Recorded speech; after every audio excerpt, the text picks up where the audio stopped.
Pada bagian sesi part B merupakan lanjutan materi dari part A. Kita lanjutkan klasifikasi cairan berdasarkan lokasi, maka kita kenal cairan intraselular dan ekstraselular.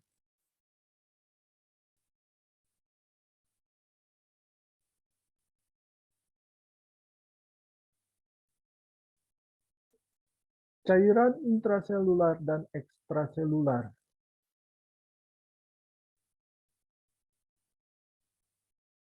Oleh karena lokasi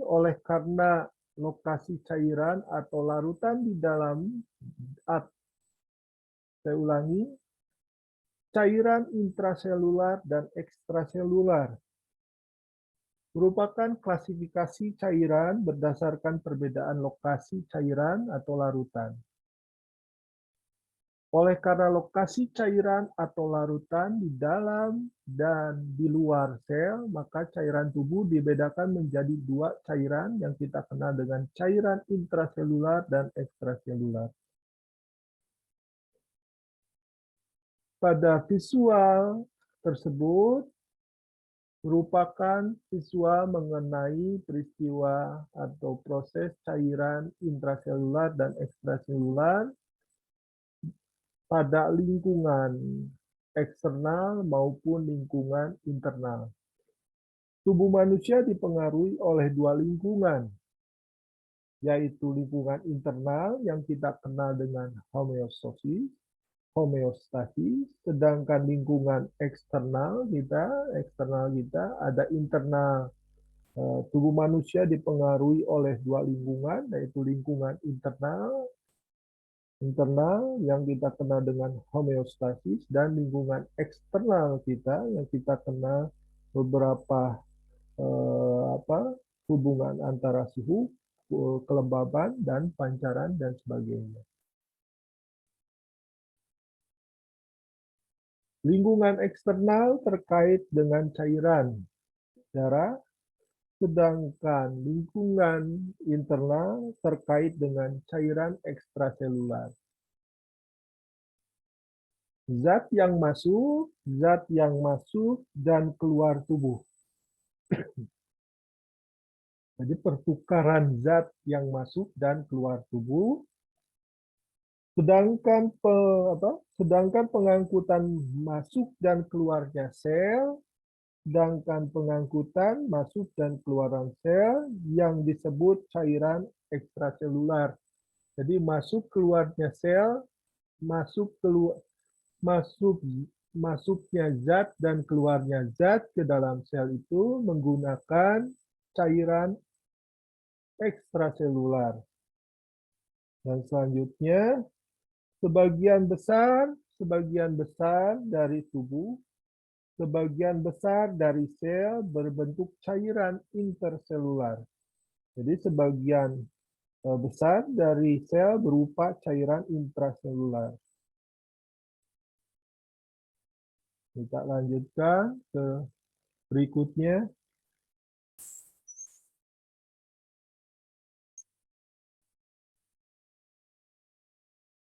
Kandungan cairan ekstraselular.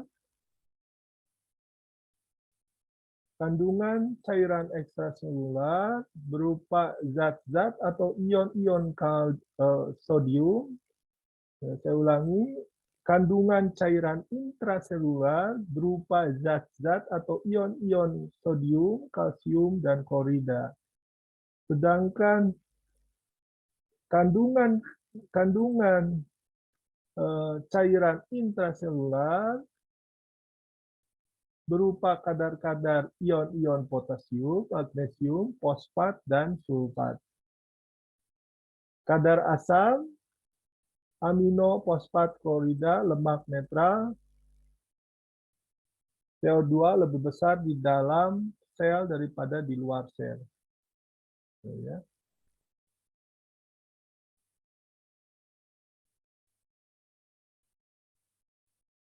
Dan di sini pun mengungkap bahwa perbedaan kandungan gas, CO2 lebih besar di dalam sel daripada di luar sel, sedangkan kadar O2 lebih besar di luar sel. Ya.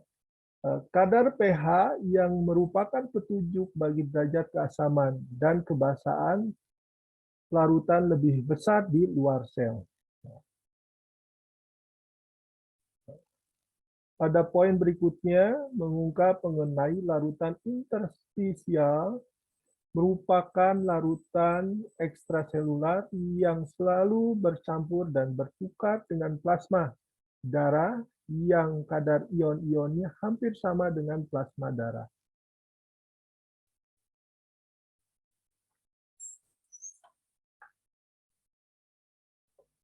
Berikutnya mengungkap mengenai kesetimbangan osmotik. Osmotik merupakan tekanan larutan.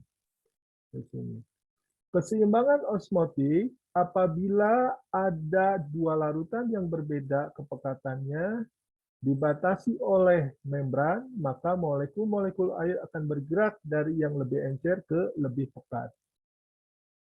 Kejadian ini akan berlangsung sampai terjadinya keseimbangan kepekatan antara kedua larutan tersebut.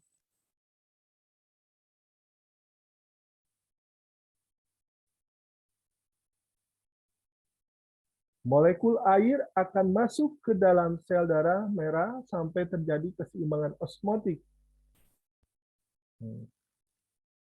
Yang dimaksud dengan peristiwa hemolisis adalah peristiwa apabila keseimbangan osmotik belum tercapai, sedangkan kemampuan peregangan membran sel sudah maksimal, maka membran sel itu akan pecah. Apabila sel darah merah dimasukkan ke dalam larut NaCl 5%, maka akan terjadi peristiwa sebaliknya, yaitu yang dikenal atau disebut dengan plasmolisis. Ada peristiwa hemolisis, ada peristiwa plasmolisis. Jadi peristiwa yang dimaksud dengan peristiwa hemolisis merupakan yang dimaksud dengan peristiwa hemolisis adalah peristiwa apabila keseimbangan osmotik belum tercapai sedangkan kemampuan peregangannya membran sel sudah maksimal, maka membran sel akan pecah. Nah, tapi kalau plasmolisis sebaliknya, apabila sel darah merah dimasukkan ke dalam larutan NaCl 5%, maka akan terjadinya peristiwa sebaliknya.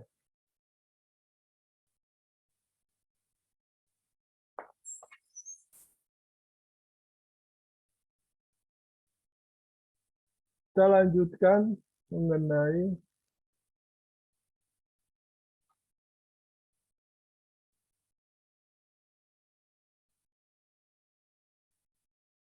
osmosis pada membran kapiler. Pada dinding membran kapiler banyak sekali terdapat lubang yang disebut pori-pori membran kapiler.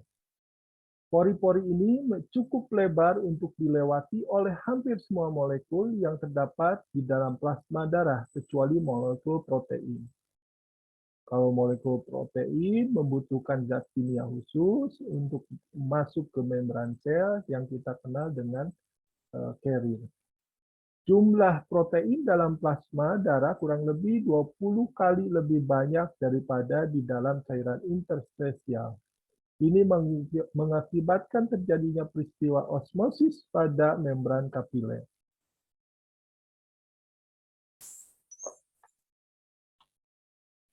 Pengaruh tekanan koloid osmotik. Tapi terlebih dahulu kita pahami dulu apa pengertian tekanan koloid osmotik.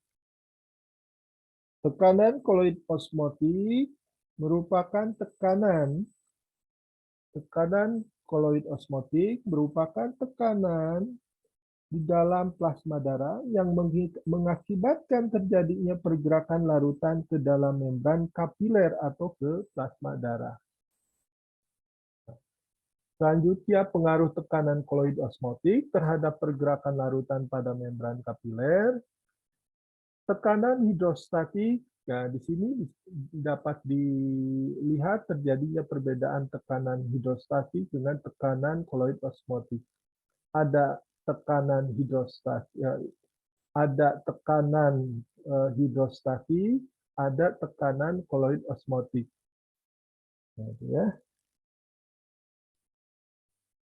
Nah, yang dimaksud tekanan hidrostatik atau kapiler, tekanan kapiler bersifat mendorong larutan keluar dari kapiler, sedangkan tekanan koloid bersifat menarik larutan ke dalam kapiler.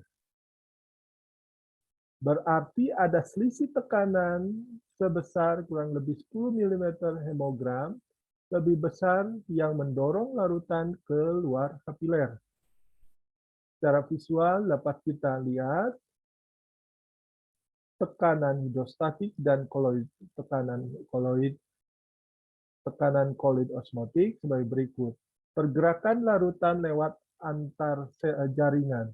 Pergerakan larutan lewat antar jaringan.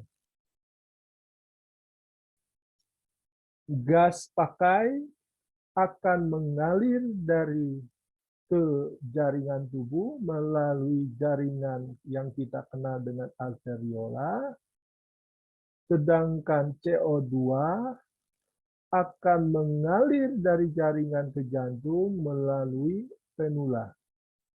Jadi kalau O2 mengalir dalam pembuluh darah yang kita kenal dengan alveola, kalau CO2 mengalir ke dalam pembuluh darah yang kita kenal dengan venula.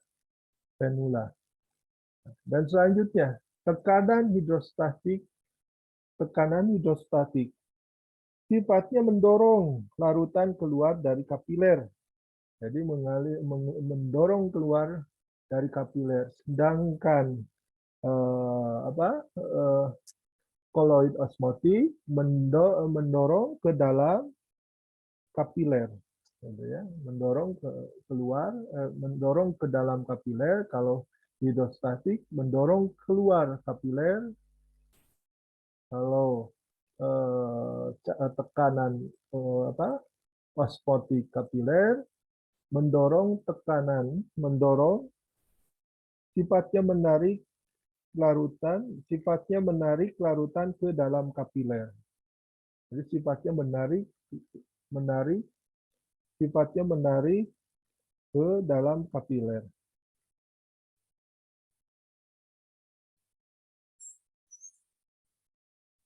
Apabila tekanan hidrostatik di daerah kapiler dekat vena menurun menjadi 15 mm hemogram, sedangkan tekanan koloid osmotik tetap, berarti ada selisih tekanan sebesar 10 mm hemogram lebih besar yang menarik larutan ke dalam kapiler.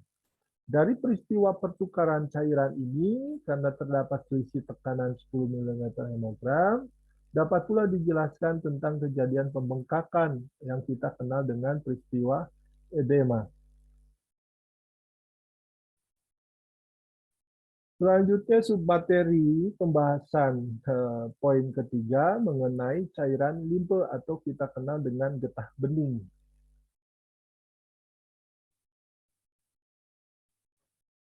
Selain pembuluh darah, di seluruh tubuh manusia kecuali di beberapa tempat, misalnya superficial kulit, dipenuhi oleh pembuluh yang sangat halus dan tipis, yang disebut pembuluh limfe.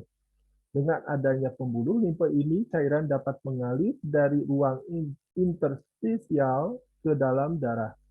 Pembuluh limfe ini yang lebih penting dapat mengangkut protein dan zat-zat partikel besar keluar ruang jaringan yang tidak dapat dikeluarkan dengan absorpsi. Absorpsi itu penyerapan, jadi menyerap zat-zat ke dalam proses pencernaan tubuh manusia, dalam proses metabolisme, secara langsung ke dalam kapiler darah.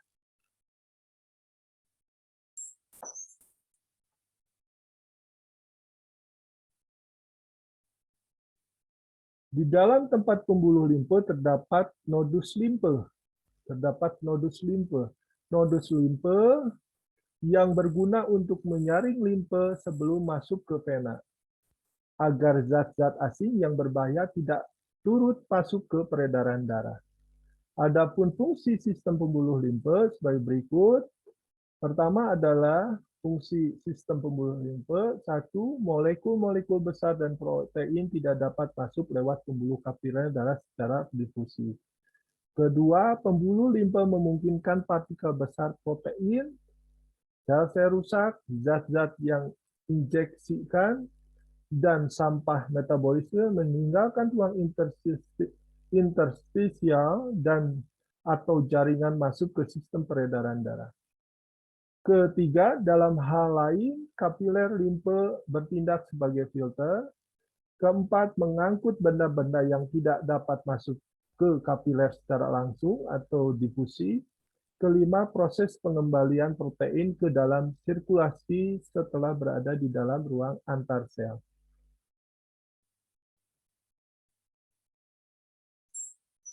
Pada bagian akhir mengungkap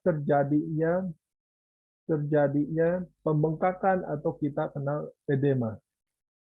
Edema terjadinya banyaknya cairan di dalam ruang interstisial dan banyaknya cairan ekstraselular. Edema dapat diidentifikasi disebabkan oleh beberapa gangguan pada tekanan kapiler, diantaranya tekanan kapiler atau tekanan hidrostatik lebih tinggi daripada normal. Kedua, rendahnya kadar plasma protein. Ketiga, porositi pembuluh kapiler meningkat sehingga banyaknya molekul-molekul protein keluar ke luar interstisial sehingga jumlah protein dalam plasma darah sedikit. Dan keempat, tertutupnya pembuluh kapiler. Keempat, tertutupnya pembuluh limfe.